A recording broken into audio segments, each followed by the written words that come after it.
નમસ્કાર મિત્રો દેશ અને દુનિયાના સુપરફાસ્ટ સમાચારમાં તમારું સ્વાગત છે।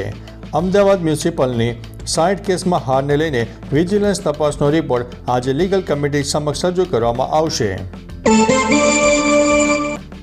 ખેડા અને આણંદની વાત કરીએ તો મહેમદાવાદના અકલાચારની કંપનીમાં બોઇલરમાં ખેંચાઈ જતા યુવકનું મોત થઈ જવા પામ્યું છે। બીમાર પડો તો પાટડી સરકારી હોસ્પિટલમાં જતા નહીં, સ્પેશિયાલિસ્ટ ડોક્ટર જ ત્યાં નથી। ખેડા અને આણંદની વાત કરીએ તો આણંદના તુલસી ગરનાળા વિસ્તારમાં પ્રાથમિક સુવિધા મુદ્દે 30 સોસાયટીના રહીશોની કેન્ડલ માર્ચનું આયોજન કરવામાં આવ્યું હતું। ભાવનગરથી મોટા સમાચાર। મહાનગરપાલિકામાં મિલકત વેરો નહીં ભરનાર 211 બાકીદારોના પાણી કનેક્શન કાપવામાં આવશે। સુરેન્દ્રનગરની વાત કરીએ તો સાણંદ પોલીસે રૂપિયા 3.28 લાખના મુદ્દામાલ જપ્ત કર્યો છે। 4ને વોન્ટેડ જાહેર કર્યા છે।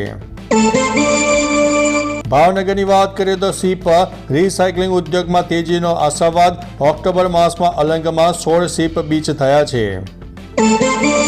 સુરેન્દ્રનગરની વાત કરીએ તો ધાંગધ્રામાં વોર્ડ નંબર 3માં ગટરની સફાઈના અભાવે નરકાગાર જેવી પરિસ્થિતિનું નિર્માણ થઈ જવા પામ્યું છે।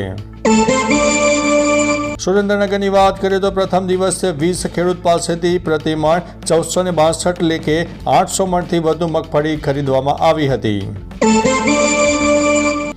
સુરેન્દ્રનગરની વાત કરીએ તો હળવદ માર્કેટયાર્ડમાં હરાજી પહેલા 400 મણ કપાસ બળીને ખાક થઈ ગયો। ખેડા અને આણંદની વાત કરીએ તો ઉમરેઠના અહીમા પાસે મહીસાગર નદીમાં ગેરકાયદેસર ખનન સામે વિરોધ વ્યક્ત કરવામાં આવ્યો છે।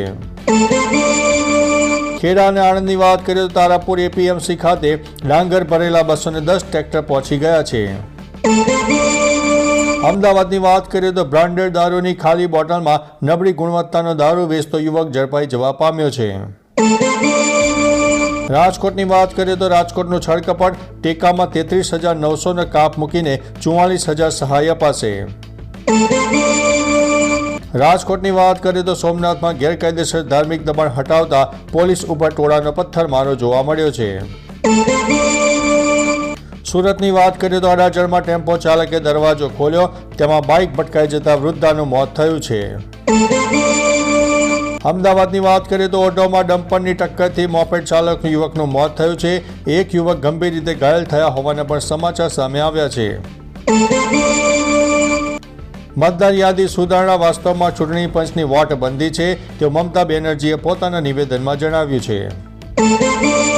તિરુપતિમાં પ્રસાદમાં 250 કરોડનું ભેળસેળ્યું ઘી વપરાયું છે, જેનો ખુલાસો મીડિયામાં અત્યારે થઈ રહ્યો છે। બિહાર ચૂંટણીની વાત કરીએ તો બિહાર તબક્કામાં આજે 122 બેઠકો પર મતદાન થશે। લા નીનાની ઇફેક્ટ અત્યારે જોવા મળી છે। દેશના અનેક રાજ્યોમાં તાપમાન ગગડીને 10 ડિગ્રીની આસપાસ પહોંચી જવા પામ્યું છે। હરિયાણામાં 2900 કિલો વિસ્ફોટકો સાથે 3 ડોક્ટરો સહિત 8 વ્યક્તિઓની ધરપકડ કરવામાં આવી છે। દિલ્હી બ્લાસ્ટની વાત કરીએ તો પીએમ મોદી, રાહુલ ગાંધી સહિતના નેતાઓએ મૃતક અને ઇજાગ્રસ્તોના પરિવારજનો પ્રત્યે પોતાની સંવેદના વ્યક્ત કરી છે। દિલ્હી બ્લાસ્ટની વાત કરીએ તો ગૃહમંત્રી અમિત શાહની કમિશનર સાથે બેઠક, કહ્યું કે તમામ એંગલથી તપાસ કરો।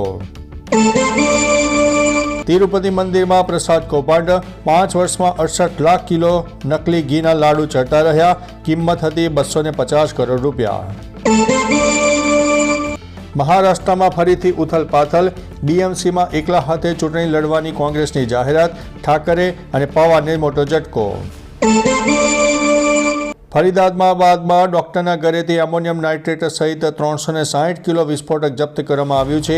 મૌલવી સહિત 2 વ્યક્તિઓની ધરપકડ કરવામાં આવી છે। ભોપાલમાં કરુણાંતિકા, ટ્રકે બાઇકને મારી છે ટક્કર, એશિયા કપના ગોલ્ડ મેડલિસ્ટ સહિત નેવીના 2 જવાનોના થયા છે મોત। હવામાં ચાલુ ઉડાન વચ્ચે સ્પાઇસ જેટના વિમાનોનું એન્જિન ફેલ થઈ ગયું, કોલકાતામાં ઇમરજન્સી લેન્ડિંગ જોવા મળ્યું હતું।